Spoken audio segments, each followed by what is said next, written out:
آیت اللہ مرشی نجفی.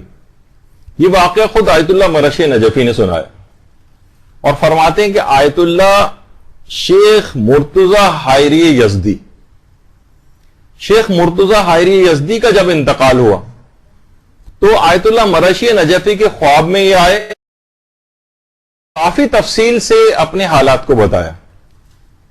اور یہ آیت اللہ شیخ مرتضی حائری یزدی کون تھے؟ یہ آیت اللہ شیخ عبد الکریم حائری کے بیٹے تھے، جن کا ابھی اس سے پہلے بھی تذکر آیا تھا، جنہوں نے حوزہ علمیہ قوم کی بنیاد رکھی. اور آیت اللہ شیخ عبد الحائری یزدی امام خمینی کے بہت ہی قریبی افراد میں شمار ہوتے ہیں. امام خمینی کے جو بالکل برابر میں بیٹھے ہوئے ہیں سیدھے ہاتھ پر، یہ آیت اللہ شیخ عبد الحائری یزدی. اور اس قدر ان کی آپس میں قربت تھی کہ امام خمینی نے اپنے بیٹے مصطفیٰ خمینی کی شادی مرتضی حائری یزدی کی بیٹی سے کی تھی. تو اس لحاظ سے مصطفیٰ خمینی جو امام خمینی کے بیٹے جو انہیں عراق میں شہید کر دیا گیا تھا، ان کی جو زوجہ تھیں وہ آیت اللہ مرتضی حائری یزدی کی بیٹی تھی.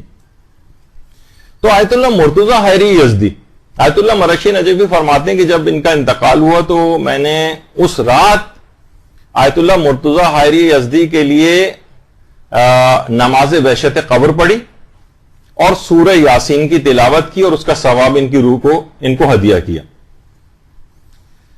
اچھا، اس کے صرف چند راتوں کے بعد ہی میں نے ان کو خواب میں دیکھا اور خواب میں مجھے اچھی طرح معلوم تھا کہ ان کا انتقال ہو چکا اور مجھے اس بات کا تجسس تھا کہ میں آیت اللہ مرتضی حائری یزدی سے پوچھوں کہ مرنے کے بعد ان کے ساتھ کیا ہوا. تو میں نے کہا کہ آغا یہ آپ کی مرنے کے بعد کیا ہوا، حالات کیا رہے؟ تو مجھے ان کی حالت سے دیکھ کر لگا کہ آغا حائری بہت خوش ہیں اور انہوں نے کہا کہ بہت سے مرحلوں سے گزر کر میری روح میری جسم سے باہر آئی اور بہت آہستگی کے ساتھ جسم سے نکل گئی.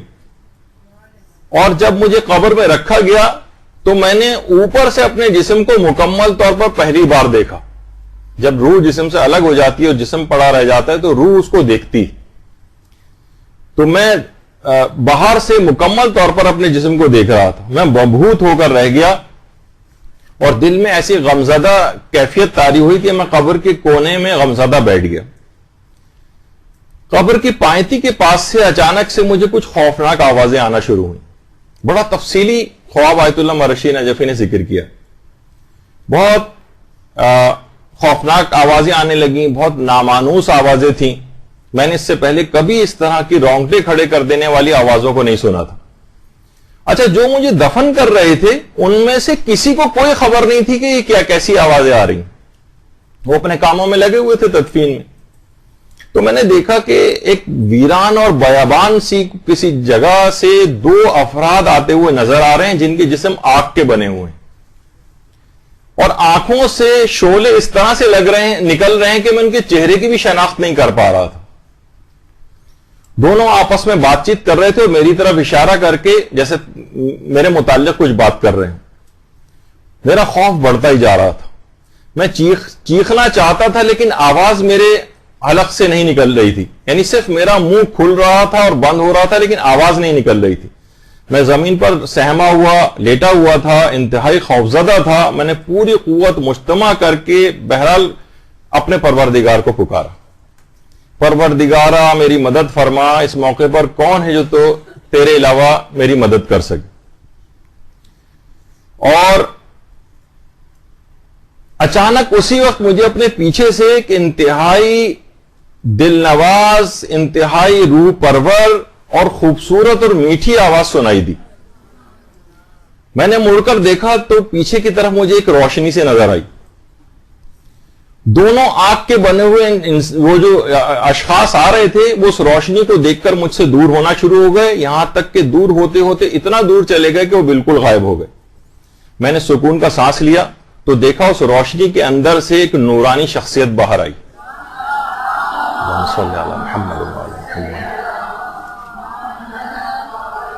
بہترین مسکراہٹ ان کے چہرے پر تھی اور کہا کہ کیا تم خوفزدہ ہو؟ میں نے کہا آقا ساری زندگی میں اتنا خوفزدہ نہیں ہوا جتنا اس وقت خوفزدہ ہوا. اگر آپ نہ آتے تو نہ جانے میرے ساتھ کیا ہو جاتا. لیکن اس کے بعد فرماتے ہیں کہ میں نے خود ہی ہمت کر کے پوچھا آغا آپ کون ہیں؟ تو اس شخصیت نے بہت ہی محبت اور شفقت کے ساتھ مجھے دیکھا اور کہا کہ میں علی ابن موسیٰ رضا علیہ الصلوۃ والسلام، اللہم صل علی محمد وآل محمد، اور کہا ہے مرتضی حائری تم 38 مرتبہ ہماری زیارت کے لیے آئے تھے، اب میرا بھی یہ فرض بن گیا ہے کہ میں تمہاری قبر میں 38 دفعہ تمہاری زیارت کے لیے آؤں، اور آج اس زیارت کا پہلا دن ہے، ابھی مجھے 37 دفعہ تمہاری زیارت کے لیے مزید آنا ہے۔ تو بہت سارے دیکھیے افراد اس طرح کے ہیں کہ جو آج بار بار زیارت پہ جانے پر لوگوں کو اعتراض کرنے لگے، بھائی بار بار دیکھیے ہر سال زیارت پہ چلے جاتے ہیں، ہر سال عمرے پر چلے جاتے ہیں، اس سے بہتر تھا یہ لوگ جو ہے نا قریب کی امداد کر دیتے، فلاں پروجیکٹ کے اندر کام کر دیتے۔ تو دیکھیے یہ کسی نیک کام کو روک کر کسی دوسرے نیک کام کی معرفی نہ کیا کریں۔ جو عام طور پر نوٹ بھی یہ کیا گیا وہ افراد جو ہر سال حج و عمرہ زیارات اس طرح کی چیزوں کے اوپر جاتے ہیں، اللہ ان کو اتنی توفیق بھی دیتا ہے کہ وہ غریبوں کی امداد بھی ساتھ ساتھ کر رہے ہوتے ہیں۔ تو ضروری نہیں کہ ایک نیک کام سرے سے بند کیا جائے اس کے بعد کوئی اور دوسرا نیک کام تب کیا جائے، دونوں کام ساتھ بھی ہو سکتے ہیں۔ تو بہرحال آیت اللہ مرشی نجفی فرماتے ہیں کہ میں نے یہ جو عمل انجام دیا تھا ان کے لیے 2 رکعت نماز وحشت قبر پڑھی تھی، اور اس کے علاوہ میں نے سورہ یاسین پڑھی تھی۔ تو آیت اللہ مرتضی حائری یزدی اس کے بعد میرے جو ہے وہ